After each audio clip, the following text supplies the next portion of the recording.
3 buwang pinatubo ng may kapal ang palay bago natin makain.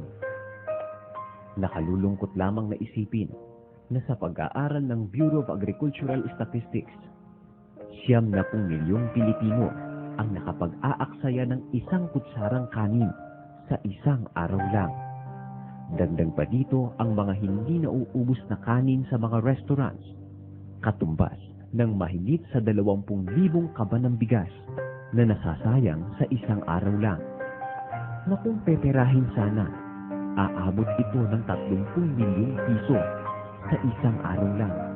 Malaking halaga sana na dapat ay matipid para makapagpapakain ng mahigit 3 milyong Pilipinong mahihirap na walang pambili ng bigas.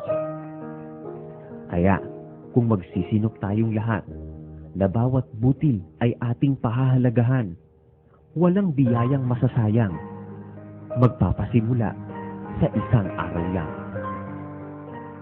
Ang paggawa ng mabuti ay hindi po magbubunga ng masama.